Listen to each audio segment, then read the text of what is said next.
She'll never graduate. My MOM laughed in my face until the doctor shouted, "Doctor, we need you." Her laughter died in her throat. Kayla Thompson had always known what it felt like to be invisible. Growing up in Omaha, Nebraska, in a modest house on the edge of the city, she lived in the shadow of two older brothers, both athletes, both honor students, both praised at every family gathering. Her mother, Diane, had no patience for mediocrity, and to her, Kayla was the embodiment of just that. Not brilliant, not pretty, not charismatic. Just average, invisible in her own home. At school, Kayla blended into the background. She wasn't a troublemaker, but she wasn't a standout either. Teachers often forgot her name until grades came out. She hovered in the middle range, never failing, never excelling. Her classmates rarely remembered her in yearbooks. While other girls blossomed into confident young women, Kayla receded further into her shell. But behind her quiet demeanor, she harbored a dream so audacious it bordered on delusion. She wanted to be a doctor. Medicine had fascinated her since she was a child. While other kids watched cartoons, she stayed glued to medical documentaries. Her notebooks were filled with crude drawings of organs and bones. She would sit for hours in the public library reading outdated anatomy books and imagining herself saving lives in a white coat. But she never said this out loud at home. In her house, dreams were either practical or punishable by ridicule. Diane had a way of shutting down any sign of ambition that didn't fit her expectations. Her sons were her pride, and Kayla was her burden. Whenever Kayla brought home a B+, Diane would scoff. "Why not an A? You had nothing else to do."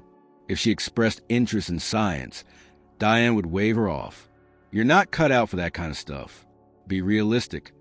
The words chipped away at Kayla's spirit like slow, relentless erosion. The only sanctuary Kayla found was in her part-time job at the city library.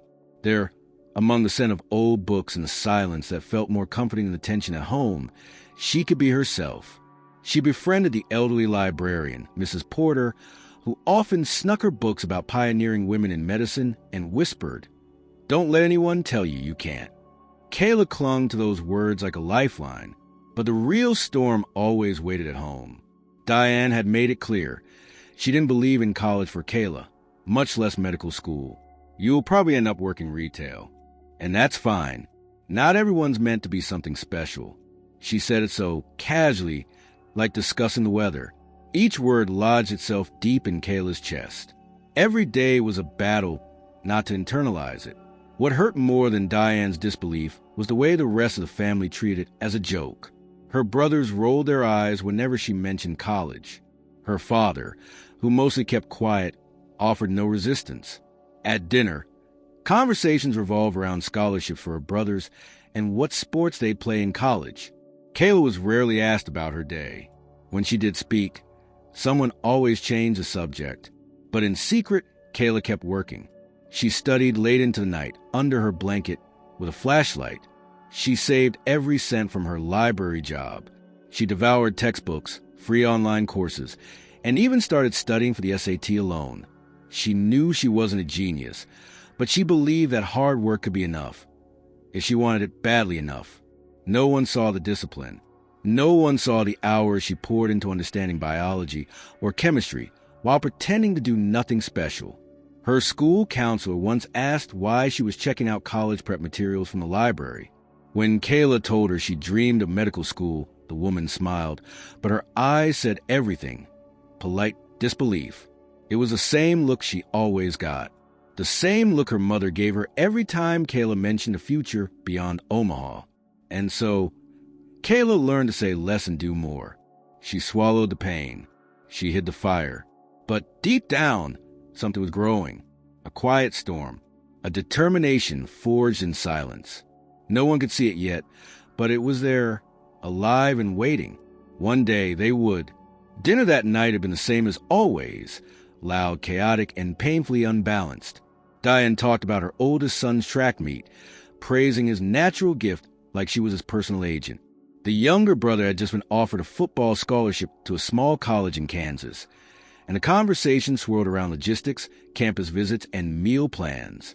Kayla sat at the edge of the table, picking at her overcooked chicken. invisible as usual. She hadn't planned to say anything. She knew better. But the decision had been building inside her for weeks, and the silence in her own life had become unbearable. For once, she wanted someone to know. For once, she wanted to be heard. Her hands were cold and shaking slightly as she placed her fork down and cleared her throat. "I'm applying to college," she said, eyes fixed on her plate. "Pre-med. I want to study to become a doctor." The room didn't go silent. It exploded. Her older brother choked on his drink and began laughing immediately. The younger one joined in, nudging him like she had just delivered the punchline to a shared inside joke.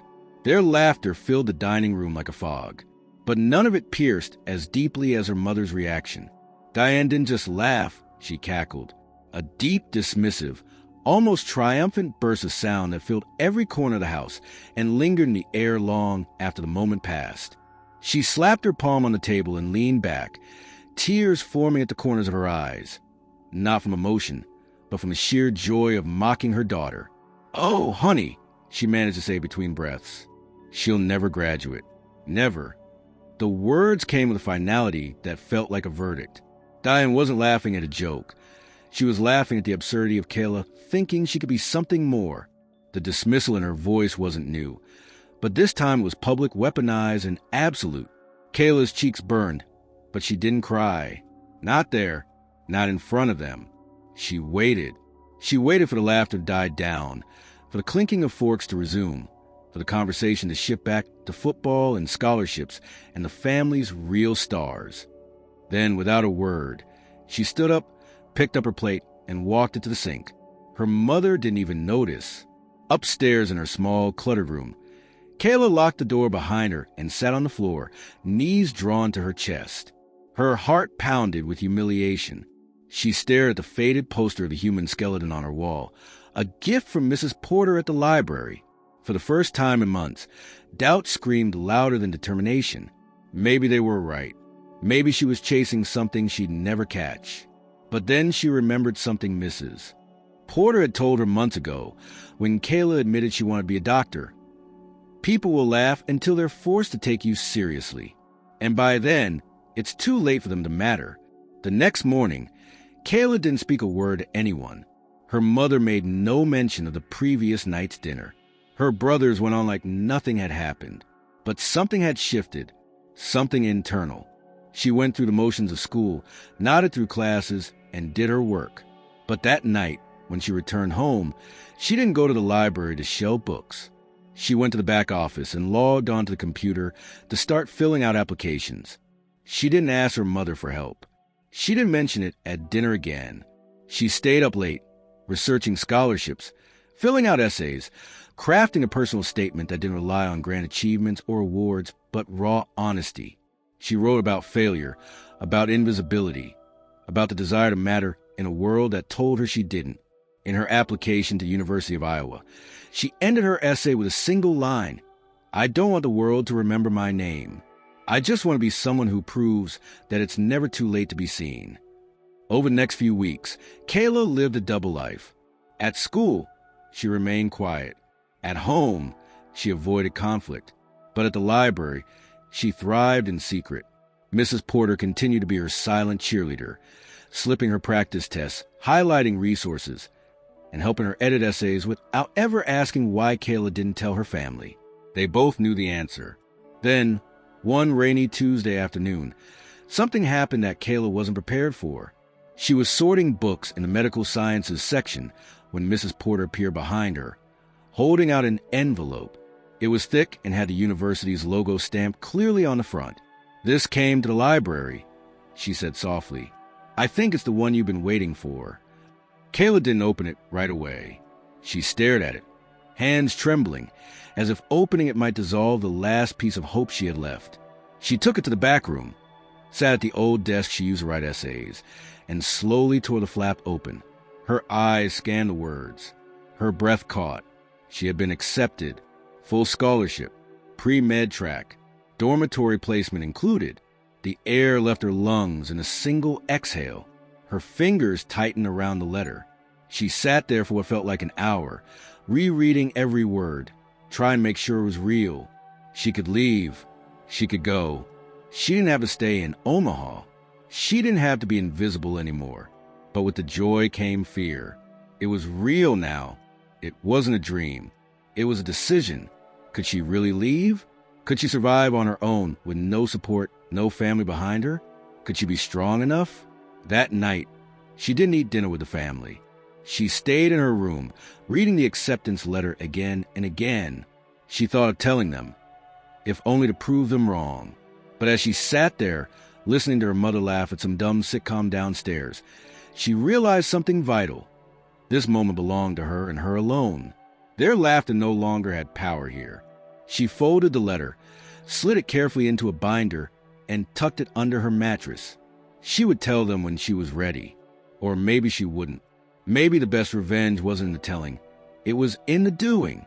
Something had changed in Kayla. Diane's laugh had cut deep, yes, but instead of bleeding, she had hardened. The wound became armor. Her mother didn't know it, but in trying to crush her spirit, she had ignited it. Kayla didn't want to prove anything to Diane anymore. She wanted to prove it to herself. That night, before bed, she whispered the words she had never dared to say out loud. I will graduate. And one day, someone will call me doctor. And this time, there was no laughter, only silence and the sound of a storm brewing just beneath her skin. Kayla woke up the next morning with the letter still hidden under her mattress and a strange kind of electricity in her chest. Something between fear and anticipation pulsed inside her. She had received her acceptance. She had a full scholarship. The world outside Omaha was suddenly real, but reality had a weight to it, especially when you were the only one carrying it. At school, her days began to take on a different rhythm. She walked through the halls with more purpose, no longer just surviving the hours, but counting them down. She no longer saw the bland walls of her high school as a prison, but as the last stretch of a race she had run alone for years. Her classmates still didn't notice her, but that, too, felt different now. She didn't need their attention. She had something far better, an escape plan. Mrs. Porter was the only person she allowed into her new world. They began meeting in secret during her shifts at the library, mapping out the logistics of her departure. Housing information, orientation dates, meal plans, the steps to register for her first classes. Kayla would scribble everything down in a tattered notebook she kept hidden in her backpack. The notebook became her lifeline, proof that a new life was within reach, just months away. But what the acceptance letter hadn't prepared her for was the emotional complexity of preparing to leave everything behind. For every burst of confidence, there was a whisper of doubt. Late at night, lying in bed while hum of the house settled around her, she would stare at the ceiling and wonder, would she really be okay out there alone? Could she make it without anyone to lean on? One afternoon, about 2 weeks after receiving the letter, she received an unexpected email from the University of Iowa. The subject line read, Scholarship Confirmation and Welcome Packet. Immediate action required.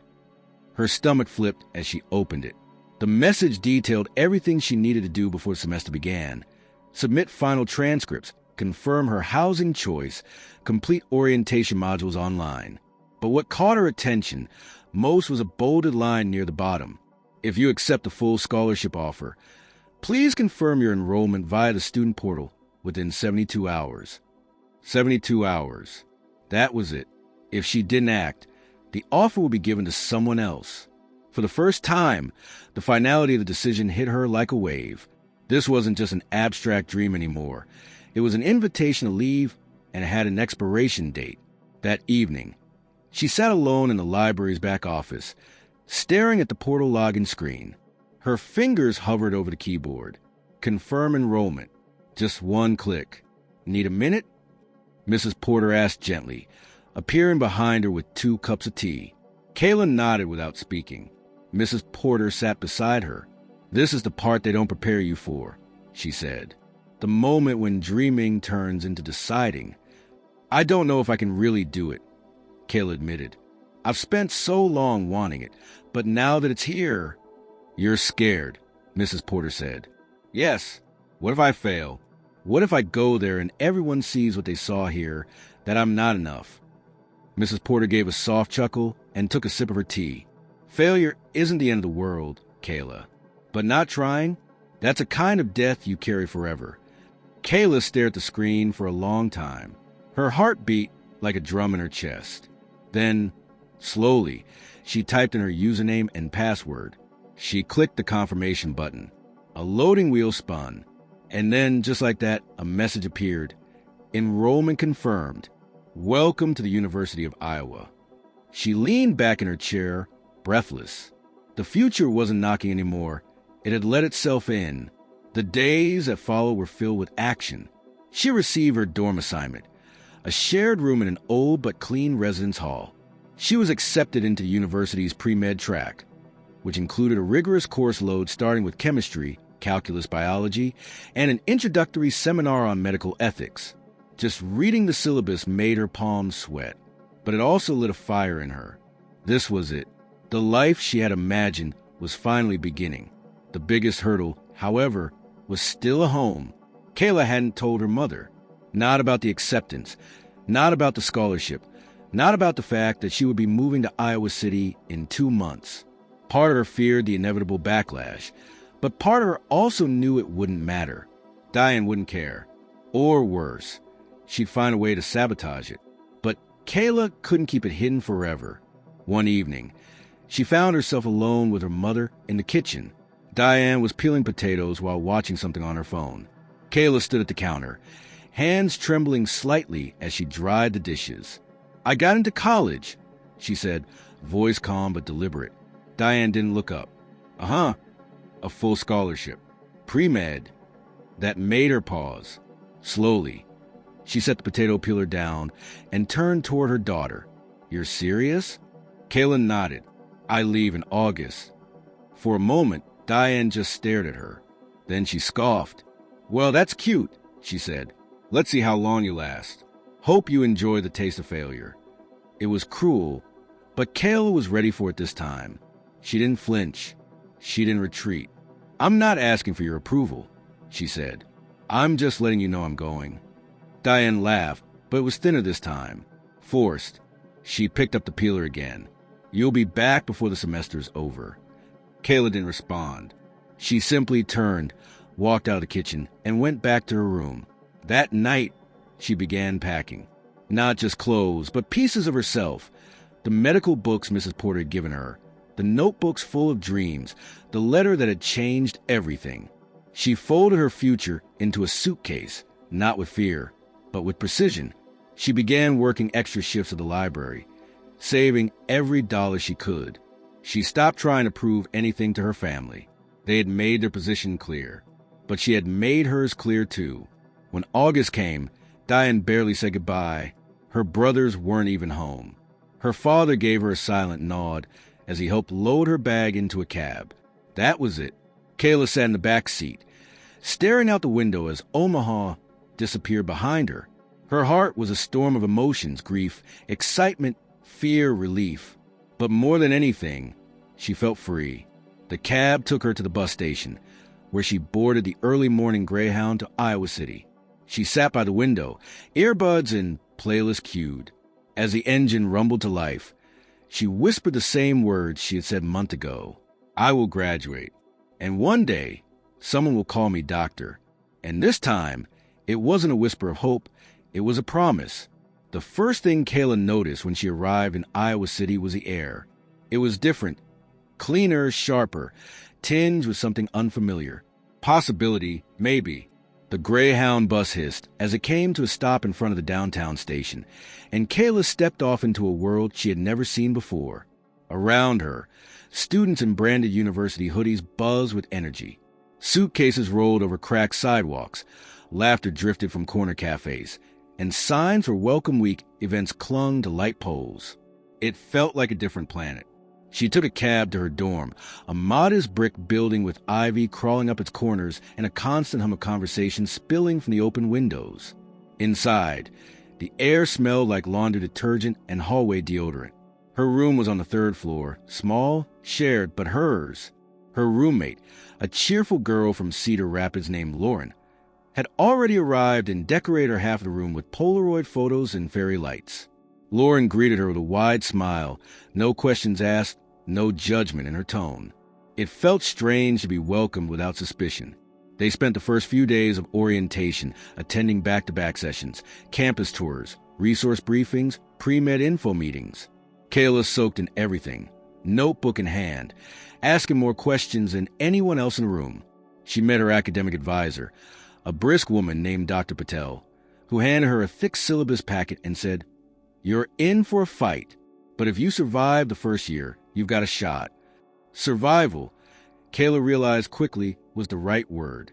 By the second week of classes, the romantic haze of freedom had evaporated, replaced by a punishing routine that consumed every hour of her day. Lectures were dense and relentless. Chemistry alone felt like learning an alien language, and biology demanded constant memorization. Calculus came at her like a battering ram. Most nights, she studied until 3 o'clock in the morning, her desk littered with flashcards and half-empty coffee cups. Money was another weight pressing down on her shoulders. Despite the scholarship covering tuition, she still needed to buy books, supplies, and food. Her job at a nearby diner paid minimum wage, and the shifts were long and grueling. The manager, a gruff man with a permanent scowl, didn't care that she was a student. If she was late, she lost hours. If she made a mistake, she was humiliated in front of customers. Her feet blistered from the non-stop standing. Her back ached. But every dollar mattered, so she kept showing up. She learned to live off cheap instant noodles and granola bars. She skipped social events. She missed club meetings. She turned down study group invites because she needed the extra shift at the diner. Her roommates started going out with friends on weekends, coming back at midnight with stories about parties and concerts, while Kayla sat in the glow of her desk lamp, highlighting her textbook until her vision blurred. The loneliness crept in slowly like a fog. At first, she tried to fight it by calling Mrs. Porter on weekends, but the older woman's health had started to decline, and their conversations grew shorter. Kayla didn't dare call home. She imagined Diane picking up sighing and saying, "Told you it'd be too much." So she kept the phone in her drawer unanswered, and instead wrote notes to herself on sticky pads. "You're not doing this for them. You're doing this for her, the girl no one saw. Keep going. Just one more page, one more shift, one more step." But even motivation had its limits. Midway through the semester, she hit a wall. It started with chemistry. Her first exam came back marked in red, barely a passing grade. She stared at the number, gut churning. In high school, a B- would have felt like a win. Here, it was the academic equivalent of a warning shot. She couldn't afford a downward spiral. The scholarship required maintaining a GPA above a certain threshold. One mistake wouldn't doom her, but several would. The stress was constant. Then, during a shift at the diner, a customer knocked over a full tray she had just delivered. The crash echoed through the room, and the manager shouted at her like it had been her fault. She blinked back tears as she cleaned up the mess, the ache in her bones now matched by the sting of humiliation. That night, she returned to the dorm room and collapsed on her bed without removing her shoes. She didn't study. She didn't eat. She just stared at the ceiling until Lauren walked in and asked, "Are you okay?" Kayla wanted to say yes, wanted to pretend she had it all under control, but the words didn't come. Instead, her voice cracked as she whispered, "I don't know if I can do this." Lauren sat on the edge of the bed. "Look, I'm not going to pretend I understand your life, but you're one of the hardest working people I've ever met. You just need a little help. No one does this alone." Kayla didn't reply. She didn't know how to accept help. She had spent her whole life surviving without it. The next day, she visited the university's academic support center and signed up for tutoring sessions. It felt like admitting weakness, but she forced herself to show up. The tutors were patient, kind, and didn't treat her like she was stupid. Slowly, she began to understand the material better. Her next chemistry quiz came back with a higher score. Not perfect, but progress. Still, the pressure didn't let up. Final exams loomed, and the hours she spent working meant she had less time to study than her classmates. Sleep became a luxury she couldn't afford. Her diet deteriorated. Her hands trembled from the caffeine, but she kept going. One night, after closing the diner, She walked home in the cold, her breath fogging in the air. She passed by a group of students laughing in front of a bar, carefree and warm in their jackets. She felt like an outsider, like someone who wasn't supposed to be part of this world. But then she remembered why she was there. Not to fit in, not to prove them wrong, but to prove herself right. She reached her dorm room, opened her notebook, and started studying again. No tears, no breakdowns. Just one more page, one more formula, one more night. It wasn't glamorous. It wasn't inspiring. But it was survival. This was the price of independence. And she was willing to pay it in full. By the time midterms were over, Kayla had become a sheltered girl who had stepped off the Greyhound bus just months earlier. Her face was drawn, her shoulders tight with constant tension. She walked the campus like a ghost, always moving but never present. The fatigue lived in her bones, and the anxiety pulsed under her skin like a second heartbeat. She had survived the first onslaught of exams. Barely. But it was chemistry, again, that loomed over her like a shadow. Despite tutoring, despite hours poured into notes, practice problems, and flashcards, she struggled to keep pace. The concepts began to blur. Molarity calculations turned into mental knots. Equations that once felt manageable now seemed written in another language. Her professor, Dr. Hillman, was the type who believed in tough love and harder exams. He wasn't cruel, but he wasn't nurturing either. He gave Kayla no special attention. She was just another face in the packed lecture hall. That suited her fine until the second midterm. The test had felt brutal from the moment she opened the booklet. Nothing she had studied seemed to apply. The wording of the questions was deliberately convoluted. By the time she reached the final problem, her pencil trembled in her grip. She filled in the bubbles mechanically, knowing it was over before she reached the last page. 2 days later, the grades were posted. She sat alone in the library when she saw the number, 53. A cold chill spread through her chest. Her GPA was already teetering at the edge. This single grade was enough to tip her below the minimum requirement for scholarship retention. Her hands trembled as she clicked through the university portal, checking her current average in the class. She didn't need the calculator to know. It was bad. Too bad. She stared at the screen for a long time, the library's fluorescent light buzzing above her. Around her, students chatted and moved between tables, their lives seemingly untouched by the weight pressing down on her shoulders. She tried to steady her breath, tried to think clearly. Then she stood up, walked out into the cold November evening, and found herself dialing the number she had avoided for months. Her thumb hovered over the screen before she pressed call. It rang 3 times. Then her mother answered. "What?" Diane's voice was flat. Background noise indicated the television was on, as always. Kayla swallowed hard. "Hi, Mom." A pause. Then, did something happen? Her voice wasn't worried, just impatient. Kayla hesitated. She felt foolish even starting. "I needed to talk. I failed the test, and it might cost me my scholarship. I'm doing everything I can, I swear, but it's just harder than I thought." There was silence on the line. A long, excruciating silence. Then Diane sighed. "I'm busy, Kayla. What do you want me to say? I told you this would happen." Kayla flinched. Her heart dropped. "I'm not calling for money. Or anything. I just needed to talk to someone. I thought maybe." Her mother cut her off. "Look, you made your choice.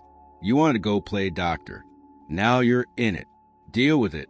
Don't come crying to me, because it's hard. Life's hard. Grow up." The words struck like a slap.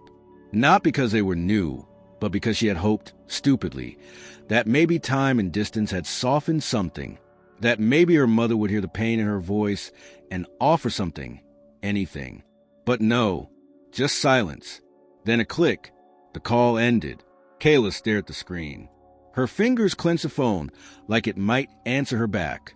It didn't. The rejection wasn't new, but it still hurt in a way she hadn't expected. Deeper now, more personal. For the first time since arriving at college, she didn't feel just tired or overwhelmed. She felt lost. Utterly and completely lost. She sat on a bench outside the library, staring at the empty street. The wind was biting. Her coat wasn't warm enough, but she didn't move. The ache inside her had spread beyond words. All the nights studying, all the shifts worked, all the sacrifices made, and it still wasn't enough. The voice in her head, her mother's voice, returned, echoing like a cruel mantra. You'll never graduate. She felt the sting in her eyes before she realized she was crying. Not the quiet kind of crying she was used to. This was deeper, silent, full-body grief. She wiped her face roughly, angry at herself for giving in. She thought about quitting, just packing up and leaving. Maybe her mother was right. Maybe some people just weren't built for success. Maybe survival was all she was ever going to get. But then, something unexpected happened. Her phone buzzed. A text. It was from Lauren. Hey, haven't seen you all day. Everything okay? Kayla stared at the screen. She could ignore it, pretend she was fine, go back to her room, hide, collapse into sleep, and try to forget. But instead, she typed back, No, not really. Seconds later, another message appeared. Wanted to come find you? Kayla hesitated. Then, for once, allowed herself to say yes. They met at a coffee shop near campus, one of those warm places with mismatched furniture and a constant scent of cinnamon. Kayla sat in the corner, hood up, eyes puffy. Lauren walked in without asking questions, just slid into the booth across from her and pushed a hot cup of cocoa across the table. Talk, she said simply. Kayla told her everything. The grade, the scholarship, the phone call, the fear that maybe she wasn't enough, that she was failing at the only thing she had ever wanted. Lauren listened without interrupting. When Kayla finished, she didn't offer cliches or empty encouragement.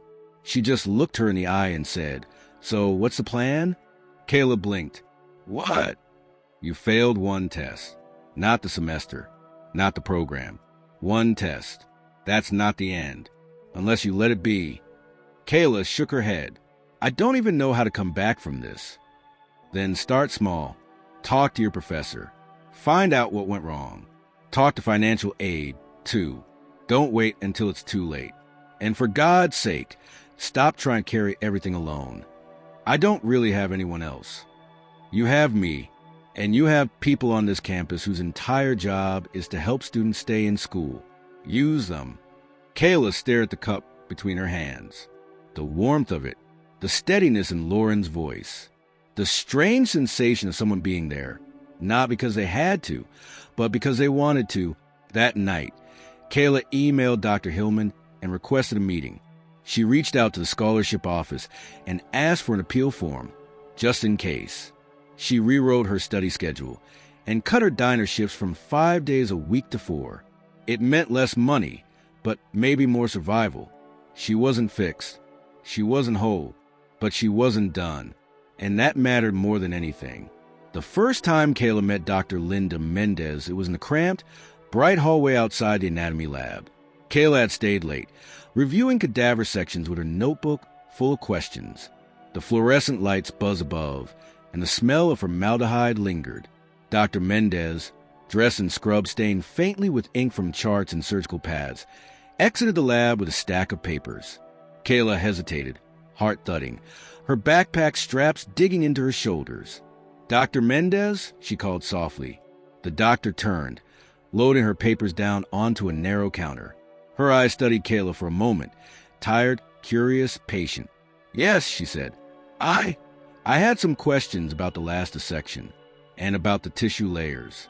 I could not understand the relation between the fascia and the visceral peritoneum. I don't want to get lost on quizzes later. Dr. Mendez nodded, her expression becoming more focused. Come with me. I'll walk you through. She gathered up her papers and led Kayla inside the lab, turned on extra lights, and pointed at the anatomical charts and specimens. For the next half hour, Dr. Mendez explained slowly, relating structures to surgeries she performed.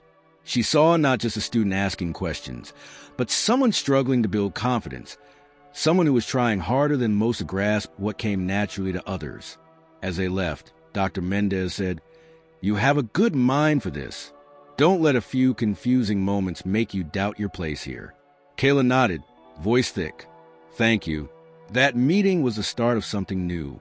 Dr. Mendez didn't formally offer mentorship that night, but in the following weeks she began to show up in small, meaningful ways, leaving out extra study materials, recommending supplemental workshops, asking Kayla to shadow a small clinic surgery she led. Weeks passed. One cold morning in early February, Kayla, frozen in the corridor with a load of textbooks, saw Dr. Mendez again. She was reviewing cases in a portable clipboard. Kayla swallowed her nerves and approached. "I saw that you're running a volunteer clinic this weekend," Kayla said. "Could I help? Assist? Observe?" Dr. Mendez looked at her, evaluating. "Yes," she said after a moment. "You can come. I'll need someone to take patient histories, help with intake, and then scrub in for minor procedures." Kayla's heart raced.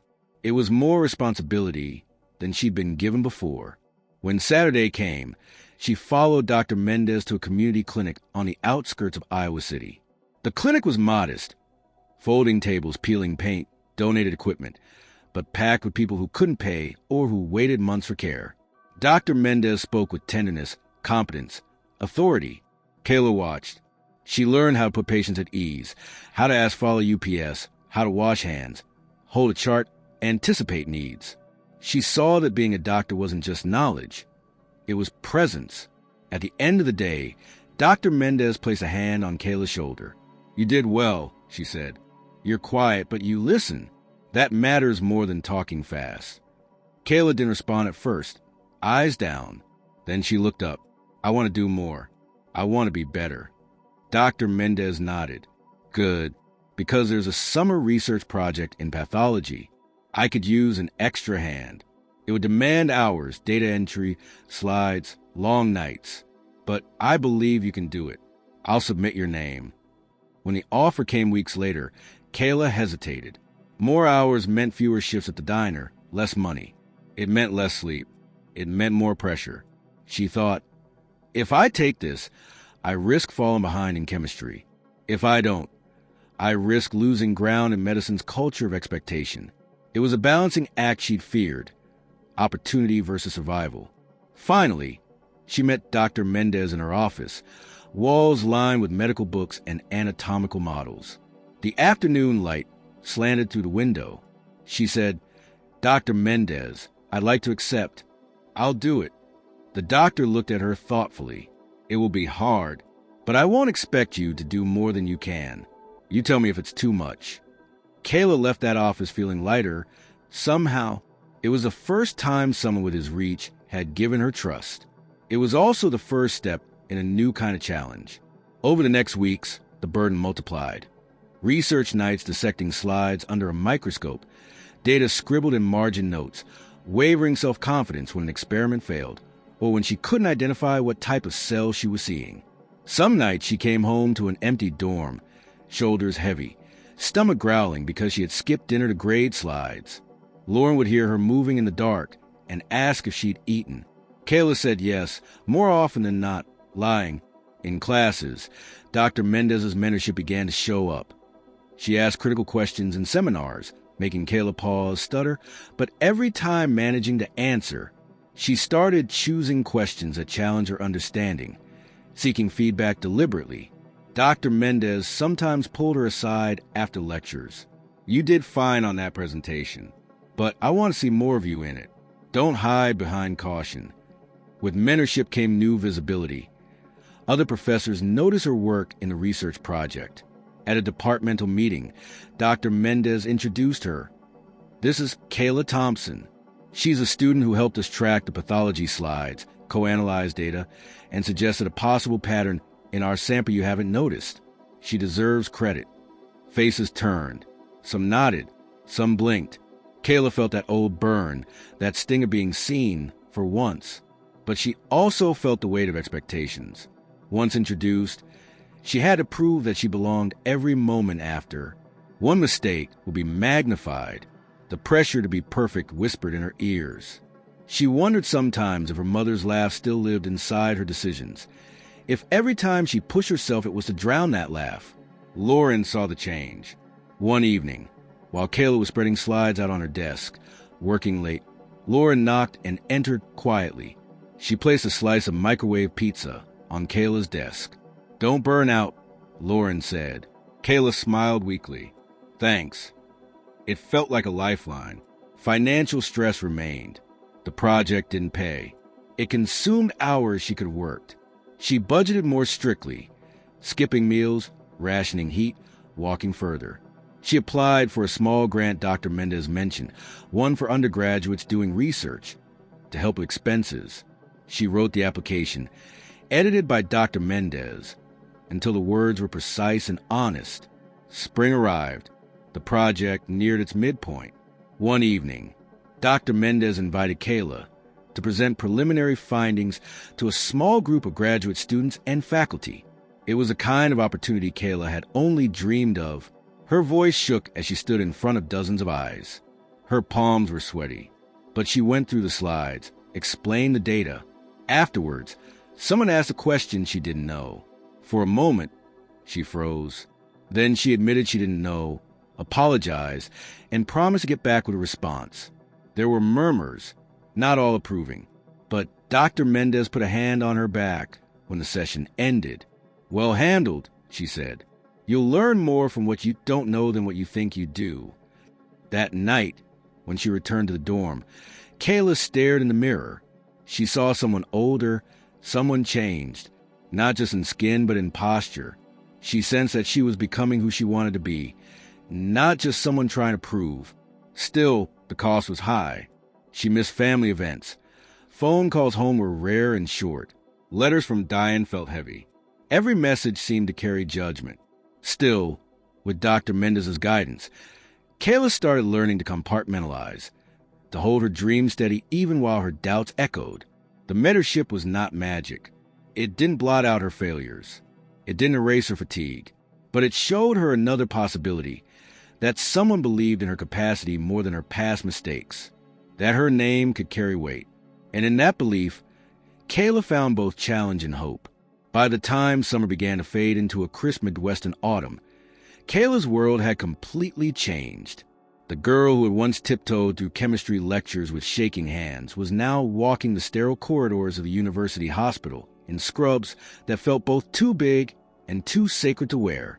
She had been accepted into an intensive pre-residency training program, a grueling, high-pressure pipeline built for those few undergraduates deemed capable of surviving the clinical world early.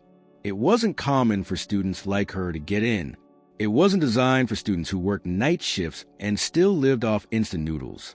But Dr. Mendez had nominated her personally, and Kayla had said yes before fully understanding what that meant. Her first rotation began at 5 o'clock in the morning on a Tuesday. The sky was still dark, and the hospital was lit like a dim city of its own, humming with fluorescent life. She stood in the locker room, tying her hair back and pinning her badge to her chest, a tiny square that read, "Undergrad Intern." It felt small, like a whisper, but when she stepped into the emergency department, it may as well have been a spotlight. She shadowed residents who moved like they were on fire, quick, efficient, emotionally sealed. They spoke in abbreviations, issued commands without looking back, and barely noticed a new face among them. Kayla stayed quiet. She took notes. She memorized their routines, their habits, the way they washed their hands, the way they kept their voices low even during chaos. She learned to anticipate needs before anyone had to ask. She didn't sleep. She didn't rest. She didn't dare. Most days began before sunrise and ended after midnight. Her feet ached inside her hospital-issue shoes. Her fingers trembled from too much caffeine and too little food. The cafeteria coffee tasted like burnt dust, but it was always hot and always available. She drank it like medicine. Lauren barely saw her anymore. The dorm room became a place to drop her bag, change, and rush back out. Her life narrowed down to hallways, labs, and late-night vending machines. One night, Kayla was assigned to the trauma bay alongside a second-year resident named Matt, who was tall, sharp-witted, and barely spoke to her unless giving direct orders. That evening, a simulation was scheduled, an artificial trauma response meant to test student readiness under pressure. Kayla had studied for it, like it was a final exam. She had memorized protocols, CPR timing, drug doses, triage levels. When the alarm sounded and the mock patient, a mannequin designed to mimic a real trauma victim, was wheeled in, chaos followed. Residents and interns scrambled. Orders were shouted. A fake mother screamed from the corner of the room. Kayla stood frozen for a second. Then instinct took over. She moved to the bedside, assessed the scene, started chest compressions when the patient flatlined. She heard someone call for oxygen. She found the mask. When Matt barked for a report, she gave it in full: vitals, pulse ox, respiratory rate. After the exercise ended, Dr. Levinson, the attending in charge, pulled her aside. "You stayed focused. That's rare in these," he said, handing her the post-simulation evaluation. "You've got quick instincts. Don't lose that." Kayla looked at the paper. "Thank you," she said, trying to hide her shaking hands. That night, she walked home beneath a sky full of clouds, the air thick with the promise of rain. Her stomach growled, but she didn't stop for food. Her thoughts were too loud. For the first time, she felt the rush of belief, not just in theory, not in silence, but in action. In that simulated chaos, she had not disappeared. She had led. In the following weeks, the respect of her peers began to shift. Slowly, subtly, they started asking her for input. She was paired with residents who treated her like a member of the team. Matt, who once barely acknowledged her, began letting her call out vitals, guide patient transfers, and assist in simulations. But the work grew heavier. It was no longer practice. During one night shift, a real emergency came in. A child, 5 years old, brought in unconscious after a fall from a second-story window. The trauma team was called. There was panic in the air. Real blood this time. Real screams. Kayla stood behind the lead nurse, eyes wide as they attempted to stabilize the child. The attending wasn't on the floor. The resident in charge fumbled. Matt wasn't around. There was no clear command. Then the nurse looked at her. "You," she said. "Vitals. Now." Kayla blinked. "I'm not."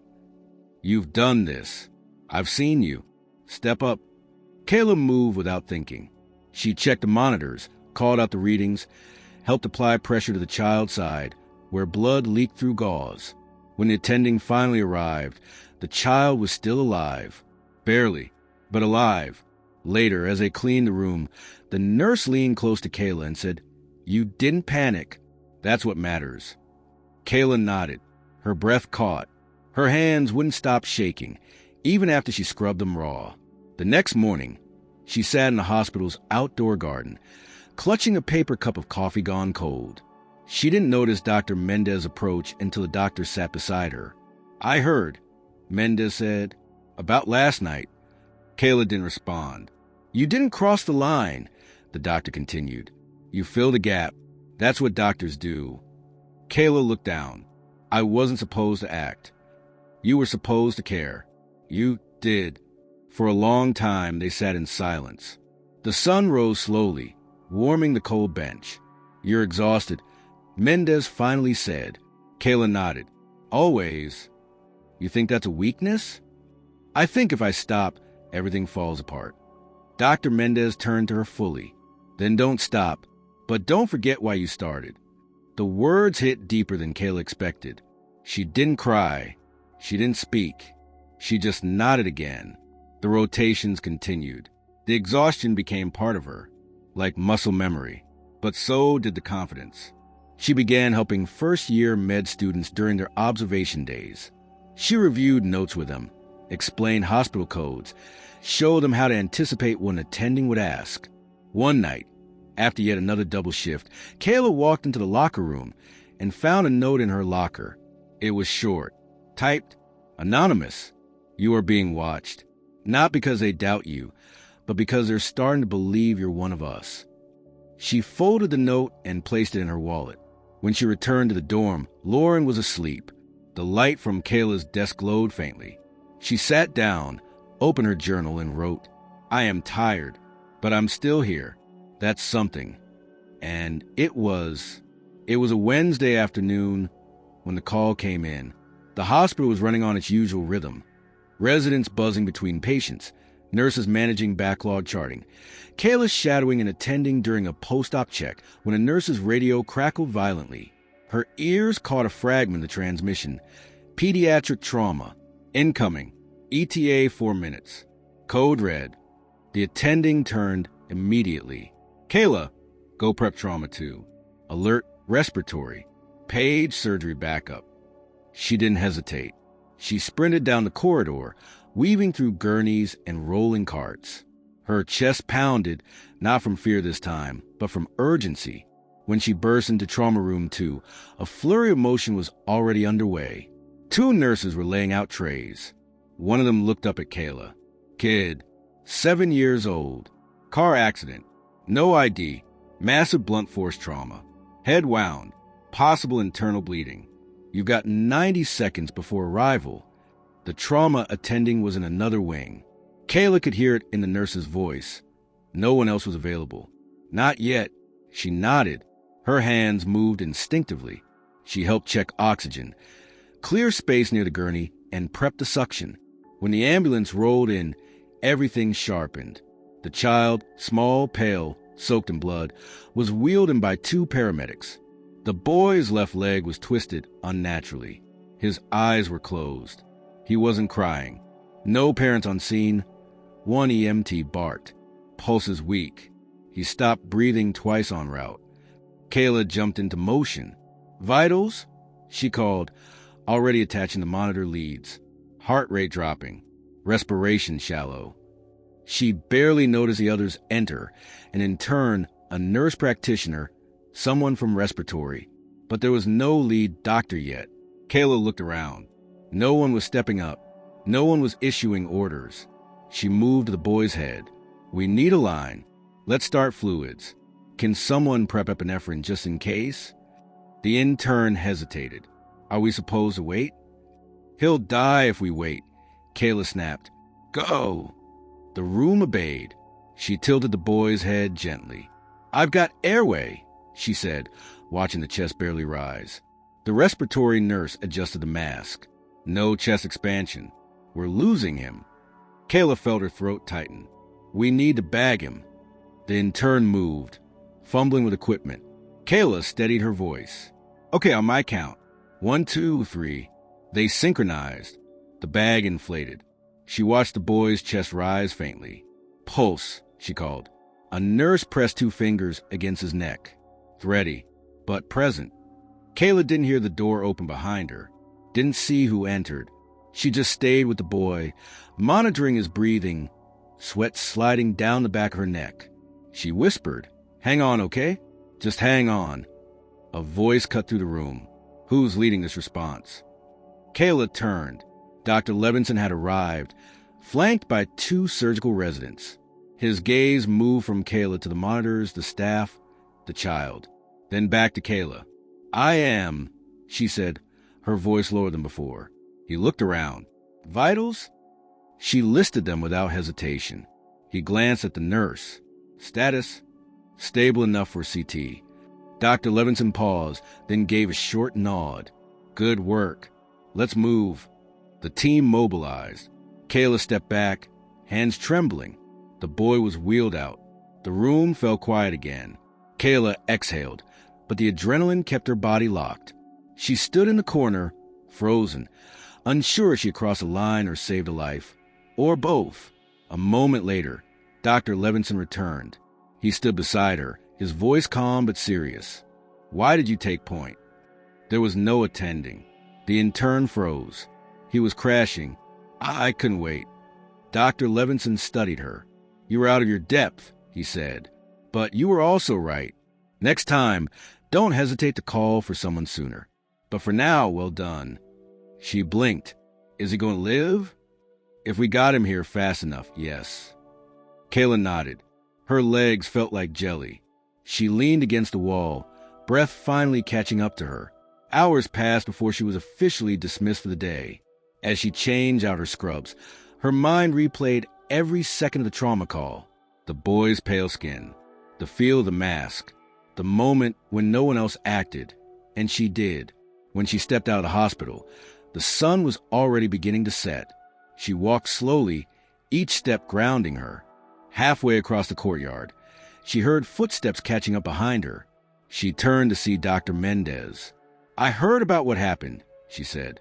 Kayla opened her mouth, unsure what to say. Dr. Mendez reached into her coat pocket and pulled out a printed note. This is from Dr. Levinson. He filed it with the residency coordinator. Kayla took the paper. It read, "Under pressure, Ms. Thompson demonstrated composure, clinical accuracy, and decisive leadership. Her actions during today's trauma response directly contributed to patient stabilization. Recommend advanced placement consideration." She stared at the words. For a second, they didn't feel real. "Why are you giving this to me?" Kayla asked quietly. "Because they don't hand these out to undergrads," Mendez said. "And because you need to know it wasn't luck. You're here because you belong." Kayla clutched the paper. Her throat felt tight. She couldn't speak. Mendez turned. "Get some rest, Thompson. You've earned it." Kayla stood alone in the courtyard, wind tugging at her coat, the paper still in her hand. She walked back to her dorm with slower steps, the city quiet around her. Her mind kept circling one thought, not pride, not fear, but a deep, overwhelming sense of confirmation. For the first time in her life, she had acted instinctively, not in rebellion or desperation, but as a professional, as someone who knew what she was doing. She wasn't pretending anymore. She wasn't surviving anymore. She was becoming.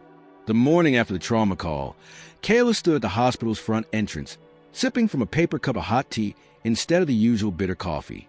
Her body was sore, her limbs heavy with exhaustion, but there was something new beneath it all, a kind of internal silence she hadn't felt in years. Not calm, not relief. It was the absence of doubt. Word of what happened in trauma 2 had traveled quickly. Within 2 days, she was being asked to assist more senior residents in simulations, and her name was added to the backup list for incoming emergency drills. She was still just an undergrad, still unpaid, still overlooked on official rosters, but her presence no longer raised eyebrows. Her name, spoken in low tones behind hospital doors, carried something unfamiliar: respect. That weekend, while filing charts in the pediatric wing, Kayla was approached by Dr. Levinson. "Come with me," he said without preamble. She followed him down a hallway that twisted toward the far side of the surgical center. The lighting changed subtly as they walked, the rooms becoming more specialized, quieter. They stopped outside a wide set of double doors marked Pediatric Intensive Care Unit. "There's a case," he said. 10-year-old. Heart complications post-op. We're short-staffed this morning, and your name came up. Just observe. Take notes. Stay out of the way unless asked." "Yes, sir," she said, pulse already accelerating. The moment she entered the room, she understood the gravity of the situation. The girl lay unconscious, wires and tubes attached to nearly every inch of her small frame. Her skin was pale, almost translucent. The machine surrounding her blinked and beeped in rhythmic warning. 2 residents stood at the foot of the bed, reviewing vitals. A nurse was adjusting the floor. Dr. Levinson stepped forward, examined the monitor, and began issuing instructions. Kayla stood quietly by the wall, notebook open, eyes sharp. She scribbled every dosage change, every shift in oxygen saturation, every reaction. Then something happened. The girl's vitals plummeted. Her heart monitor spiked, then dropped into irregular arrhythmia. The nurse gasped. One of the residents stepped back, unsure. "Get the paddles ready," Dr. Levinson ordered. "Charge to 30. The resident froze. "Doctor, I said charge it." The nurse moved quickly to take over. The machine came to life. "Clear." The girl's body jolted. "Still VTACH," the nurse said, voice tight. Again, 40 this time. The team worked with methodical urgency, but the panic was rising. Kayla could feel it ripple beneath their words, like a storm building. Dr. Levinson was focused, but Kayla saw the twitch in his jaw. Things were getting worse. Then the surgical fellow burst in. "Dr. Levinson, Ward 2 is requesting you immediately. Complication with the renal bypass." Dr. Levinson hesitated, a rare moment of indecision. "I'll return in 5 minutes," he said. "Do not let this girl crash." He left. The nurse looked at the residents, who were now whispering back and forth. Kayla stepped closer. Her output dropped again, she said. "BP's falling." We need to stabilize her pressure. The residents looked up, caught off guard. We know, one of them said, defensive. Then do something, she said, voice calm but firm. They hesitated. Then, behind her, a voice rang out. Deep, sharp, recognizable. Doctor, we need you here. Kayla turned. It was the head of the PICU, Dr. Samuels, standing in the doorway. His eyes were on her, not the residents, not the nurse. Her. There was a pause. The weight of the moment hung between them like fog. He said again, louder. Doctor, we need you. Kayla didn't speak. She didn't nod. She stepped forward. The residents parted without a word. Kayla moved to the monitor, checked the vitals, turned to the nurse. We need to push fluids now. Set up a second line. She's dehydrating fast. The nurse obeyed. She's too weak for another jolt, Kayla continued. Let's stabilize her rhythm chemically. Prepare Mildred. A hush fell over the room. No one stopped her. The medication was administered. Kayla stood at the head of the bed, watching the monitor. The erratic spikes began to slow. The heart rate steadied. The child's body relaxed. No cheers. No applause.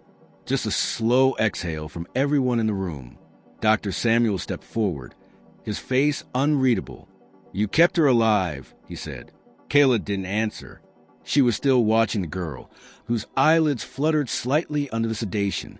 Later, outside the unit, Kayla leaned against the wall, trembling. Her hands, still gloved, were slick with sweat.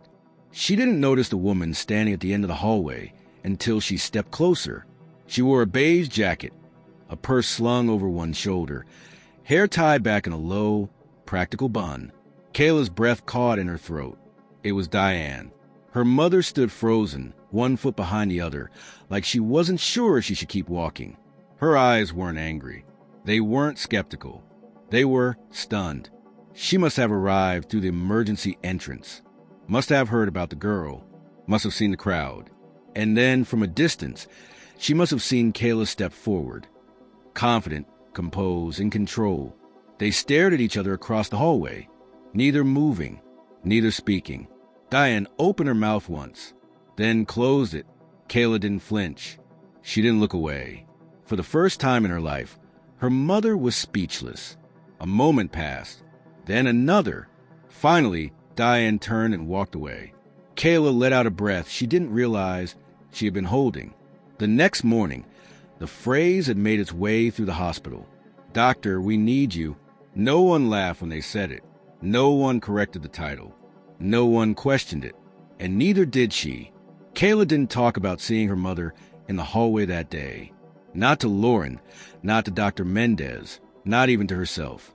It became one of those strange moments that lives outside of explanation, too heavy to process, too quiet to discuss. She had walked back to the dorm that night beneath a still sky, feeling like something had broken loose inside her chest. Not pain, not pride, something more elusive, something final. The next week, the pediatric girl she had helped stabilize came out of critical care. The staff called it a miracle, but Kayla knew better. It wasn't divine intervention. It was instinct, preparation, and a refusal to hesitate when everyone else froze. She visited the girl once before discharge. The child didn't remember her, too groggy to form sentences, but her mother did. A woman with tired eyes and wrinkled hands had clutched Kayla's fingers and said, "They told me what you did. I don't know your name, but I'll never forget your face." Kayla had smiled softly and said, "Just get her home safe." Her time in the intensive program began to shift after that. The tone changed. Attendings who once treated her as a shadow now included her in daily rounds. Nurses greeted her by name. She received an email from the hospital coordinator offering her a formal placement for her senior year, which would allow her to train alongside medical students. Kayla stared at the message, rereading it until the words sank in. It wasn't a trial anymore. It was trust. She clicked accept without hesitation. But even as her future grew sharper, the silence from her past followed like an echo. Diane hadn't called, hadn't written, no visit, no text, nothing. Kayla thought she might feel victorious, thought maybe that absence would feel like triumph. But what she felt was different. It wasn't grief or regret. It was recognition. Recognition that no words could repair what had already been lived. Weeks later, a university-wide honor ceremony was announced. Selected students would be recognized for outstanding clinical performance and leadership in hospital programs. Dr. Mendez nominated Kayla. Without telling her, when Kayla found out her name was on the list, she sat alone in the dorm hallway for almost 20 minutes, processing. Lauren found her there. "You look like someone just told you you're moving to Mars." "I just didn't think they'd ever see me this way," Kayla said. Lauren sat beside her. "Maybe they finally caught up to who you've been the whole time." The night of the ceremony, Kayla stood at the back of the auditorium, dressed in a pressed black suit borrowed from the campus career center. She wasn't comfortable in it, but she wore it like armor. The room was packed. Professors, students, hospital administrators. The chancellor gave a long-winded speech about resilience and excellence, and Kayla tuned most of it out until her name was called. She walked across the stage in absolute silence. No applause rang louder than the echo of her own breath. She accepted the certificate. She shook the chancellor's hand.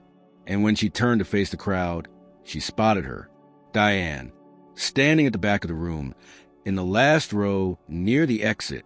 She wasn't clapping. She wasn't smiling. She was just watching. Kayla didn't pause. She stepped down from the stage, returned to her seat, and didn't look back. After the ceremony, she lingered in the lobby while classmates posed for photos with their families. Dr. Mendez approached with a rare softness in her voice. "You did well." "I didn't think she'd show up," Kayla said quietly, without needing to specify who. Dr. Mendez tilted her head slightly. Sometimes silence is all they have left. She didn't say a word. Maybe that was the point. They stood there for a moment, watching the stream of proud parents and polished students. "Do you want to speak with her?" Mendez asked. "No," Kayla said. "I don't think I do." Mendez nodded, then let her live with the silence. Kayla returned to the dorm late that night. Lauren had taped a note to her door that read, "You look powerful tonight." Kayla smiled as she peeled it off and tucked it inside her journal. The next morning, she received a message through the university's mail portal. No subject line, no signature, just a scanned image of a handwritten letter. It was short. "I saw you on stage. I didn't know what to say. I still don't, but I'm proud. Nam." Kayla read it once. Then again. She didn't cry. She didn't respond. She just saved the image and closed her laptop. She had no anger left. No need for confrontation. That part of her story was no longer hers to carry. Later that week, she returned to the hospital, badge clipped tightly to her coat. The security guard nodded as she passed. The lobby nurse smiled. She walked through the building like someone who belonged, because she did. Not because of a ceremony or a letter, but because she had earned every step, every late night, every mistake, and every quiet victory. During afternoon rounds, one of the new residents gestured toward her and asked Dr. Levinson, "Is she a med student?" Dr. Levinson shook his head. "No, she's the one we call when the med students panic."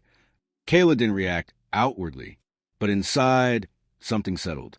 She was more than what her mother had said, more than the doubts she had carried, more than the silence left behind. She was Kayla Thompson, and she didn't need anyone to say it out loud for it to be true. The final semester came with the quiet brutality of exhaustion wrapped in anticipation. By now, Kayla had become a fixture in the hospital, no longer invisible, but still underestimated by those who didn't know her story. She had completed more rotations than many first-year medical students. She had contributed to a published paper from Dr. Mendez's pathology lab. She had helped stabilize patients, train alongside interns, and had even taught first-year pre-meds how to conduct basic triage and simulations. But none of it felt quite real until the cap and gown arrived. She picked it up from the registrar's office in a plain cardboard box, handed over the counter without fanfare. The robe felt too heavy, and the cap too awkward. She tried it on in front of her dorm mirror that night, the tassel brushing her cheek, and stared at herself for a long time. It didn't feel like triumph. It felt like survival. One afternoon, Near the end of April, Dr. Mendez called her into her office. The door was half open when Kayla arrived, revealing stacks of paper, open textbooks, and the ever-present smell of black coffee. Dr. Mendez gestured a chair across from her desk. "I have something to ask," she said, not looking up from her notes. Kayla sat down carefully. "Okay." The university asked me to nominate a student speaker for the School of Health Sciences graduation.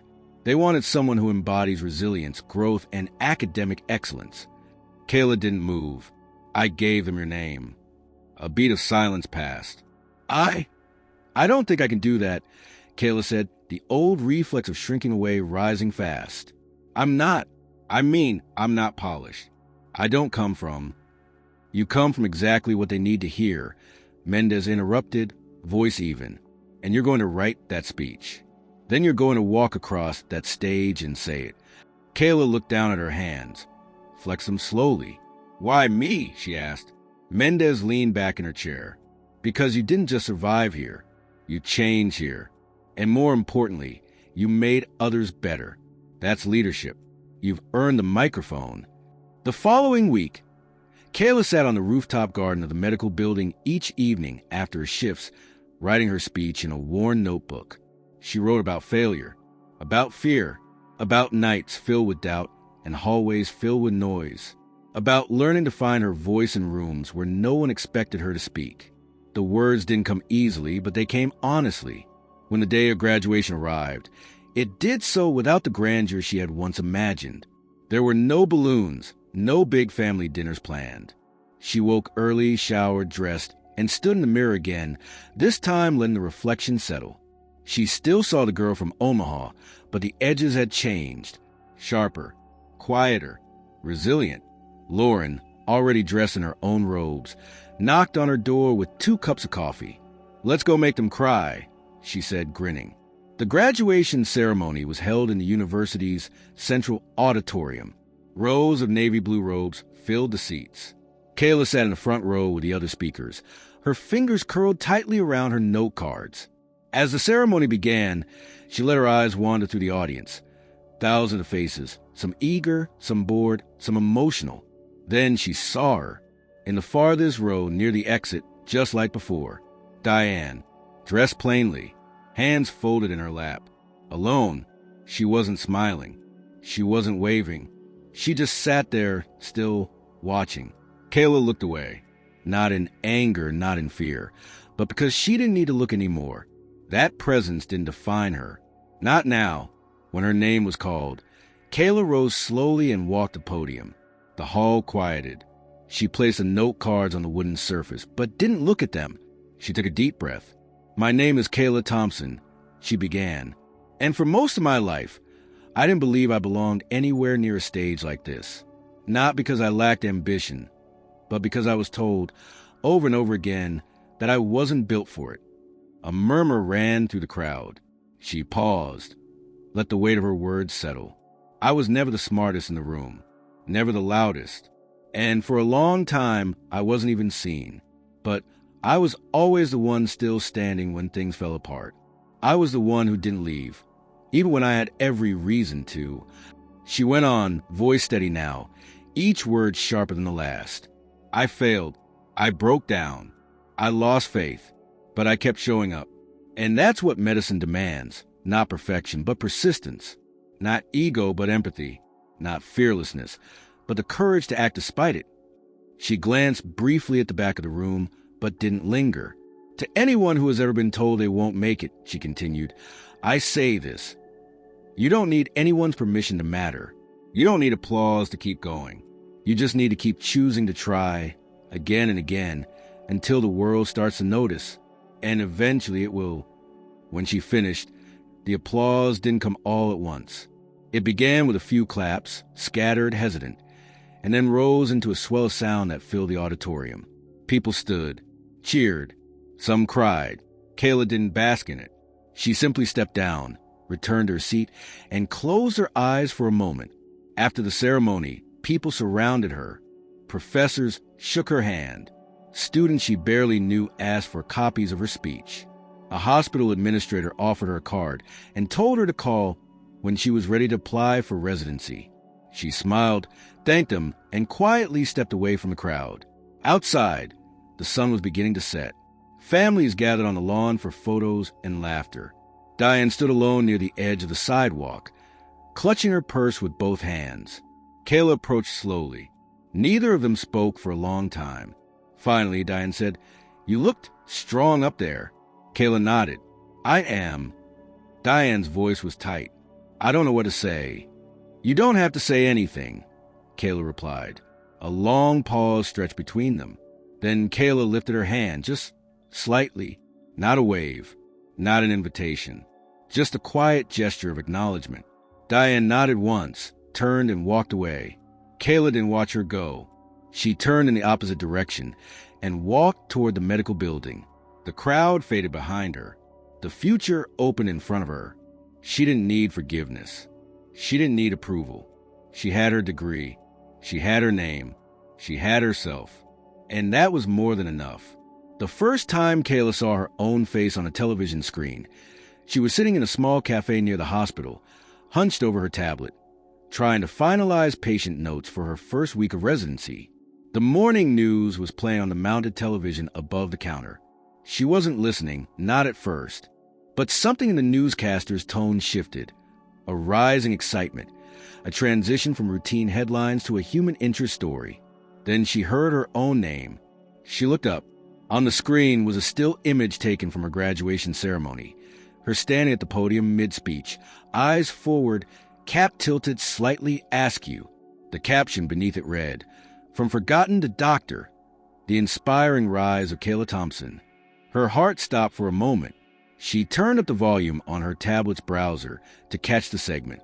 The anchor's voice narrated her story, starting from the beginning.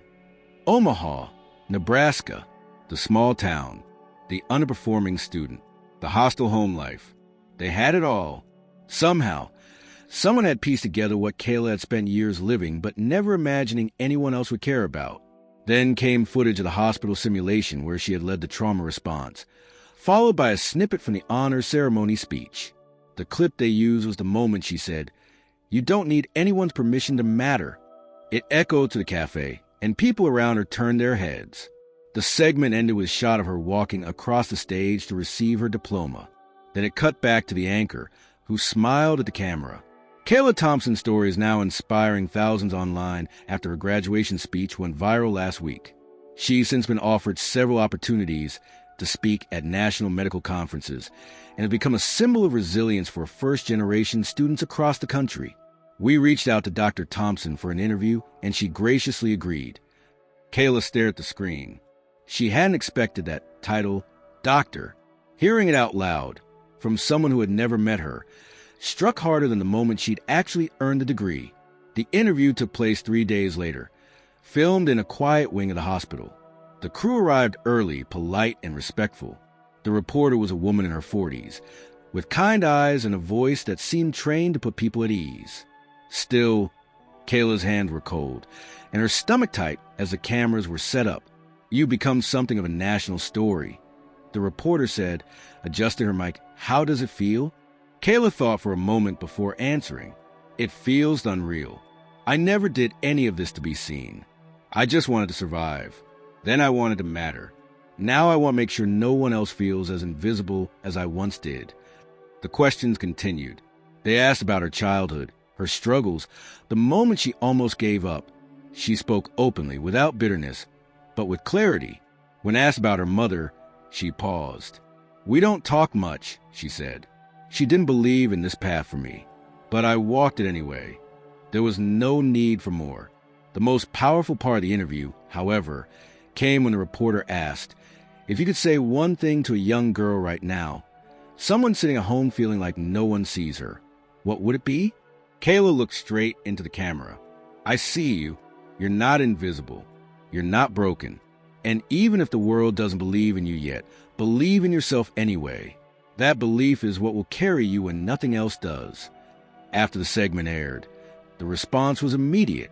Messages poured in from across the country. High school students, single mothers, immigrants, working professionals, teachers, hundreds of them, all saying some version of the same thing. Thank you for telling my story too. Kayla was invited to speak at a national conference for women in medicine. She was offered a spot on a mentorship panel at Johns Hopkins. A well-known nonprofit asked her to record a motivational message for first-year college students from underserved communities. But the most meaningful offer came in a simple, unpolished email from a public high school in Omaha. Our students would love to hear from you. Most of them don't think they'll ever leave this city, let alone become doctors. Would you come speak to them? Kayla read the message twice. The reply she sent was short. Yes, tell me when. 2 weeks later, she stood on a familiar street corner in Omaha, just a few blocks from where she had grown up. The school was aging, the paint faded, but the noise inside was electric. The auditorium was packed with students, some fidgeting, some whispering, many staring with guarded expressions. The principal introduced her, recounting her accomplishments, and Kayla stepped onto the stage in a simple blazer, hair tied back, no notes. She looked out over the sea of faces and took a breath. I used to walk by this school and wonder if anyone inside would ever care about someone like me, she began. I didn't have perfect grades. I didn't have cheerleaders in my corner, but I had a dream, and even when it hurt, I kept chasing it. She told them about the library job, the cafeteria coffee, the hospital nights, the failures, the girl who once thought her voice didn't matter, and how every single time she got knocked down, she chose to get back up, not because she was special, but because she refused to stay invisible. The auditorium was silent when she finished. Then came the applause. But even more than the applause, what moved her was a line of students who waited afterward. Dozens of them, asking questions, telling her they wanted to be doctors, engineers, nurses, counselors. And one girl, no older than 16, stood at the end of the line, holding a notebook tight to her chest. I want to be like you, she said, eyes wide. Kayla smiled, knelt down slightly to meet her gaze. Don't be like me, she said. Be better, be bolder, start earlier, and never, ever let someone else's silence become the story you believe about yourself. The girl nodded, holding back tears. That night, Kayla walked through her old neighborhood. Some houses were different. Others looked exactly the same. She passed a home she had once lived in, but didn't stop. There was no need. That chapter had ended. Her story was now bigger than that street, that house, that silence. She was no longer a girl dreaming of a life in medicine. She was living it, and from now on, she would use that life to light the way for others still walking in the dark. Des Moines was never part of the plan. When Kayla imagined the future, it was always in large cities, under the shadows of teaching hospitals and research towers, elbow to elbow with the best and brightest. But after the interviews, the media attention, and the flood of opportunities, she found herself pulled not toward prestige, but purpose. The noise of recognition had quieted, and when it did, what remained was a memory of that 16-year-old girl with the notebook, the one who wanted to be better, bolder. So she came to Des Moines, not for money, not for visibility, but for roots. She accepted a residency at Mercy One and, within her second year, proposed a project that caught everyone by surprise, a community clinic, open 3 days a week, free to the uninsured, operating in one of the most underserved neighborhoods in the city. It wasn't flashy. It wasn't funded by any major institution, but with the support of local nonprofits, a handful of volunteers, and a grant she helped write herself. The clinic opened in a converted church basement. It was called the Lighthouse. Patients began trickling in slowly. Single parents, undocumented workers, elderly couples with fixed incomes. Word spread. The line at the door began forming before sunrise on clinic days. Kayla worked all shifts. She trained new volunteers. She reviewed every intake form. She restocked supplies. She cleaned the floors herself when needed. It wasn't glamorous. It was exhausting, but it was hers. 3 years passed. She became known in the neighborhood not as Dr. Thompson, but simply Doc Kayla. She made house calls. She helped translate medical jargon into real choices. She taught people how to advocate for their health, how to ask the right questions, how to trust a system that had failed them so many times. Slowly, the Lighthouse grew. It added a counseling room, a pediatric corner, a resource board with job postings and free transportation options. And in the evenings, she wrote. She wrote essays, letters, speeches, not for fame, but for young people who still sat in the shadows. She published a memoir, The Girl They Didn't See, and donated all proceeds to fund scholarships for first-generation medical students. She didn't do book tours. She didn't attend galas. She stayed in Des Moines, working double shifts, speaking at schools, answering emails from students around the country who were trying to find their way. The national spotlight returned briefly when her clinic was featured in a documentary about grassroots healthcare heroes. Journalists asked again about her past. Some tried to bring back the line that had once defined her, "She'll never graduate." But Kayla always steered the conversation away from her mother and back to her mission. "This isn't about proving anyone wrong anymore," she said in one interview. "It's about proving what's possible." Diane, now retired and living alone in Omaha, occasionally sent short letters, stiff, polite, and signed. They spoke of the weather, of a neighbor who had passed away, of a cousin's wedding. Kayla read each one and filed them away without reply, not out of anger, but out of peace. The relationship, like the wound it had once caused, no longer needed tending. Some silences heal best when left undisturbed. But one day, years after the lighthouse had become a fixture in the community, a familiar name appeared on the clinic's intake form. Diane Thompson, 64.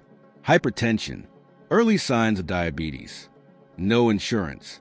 Kayla stared at the name, then at the woman who sat across from the reception desk, hands folded in her lap, eyes scanning the posters on the wall. She looked older, smaller, unsure. Not like the woman who once laughed across a dinner table. More like someone waiting for permission to be seen. Kayla stepped out from behind the intake area, clipboard in hand. Diane's eyes met hers. Neither spoke for a moment. Then Diane said, "I wasn't sure it was really you. The nurse said your name. I thought, maybe." "It's me," Kayla said. Her voice was steady. Diane gave a faint nod. "This place, it's impressive." "Thank you." Another pause. "I didn't come here for..." "I know," Kayla interrupted gently. "Let's take care of your health first." She led her mother through the basic examination. Blood pressure, blood sugar, family history. She was professional, precise. Not cold, not warm, just present. Diane followed instructions without argument, glancing around the room, eyes lingering on the photo wall filled with kids, volunteers, and former patients who had sent thank-you notes.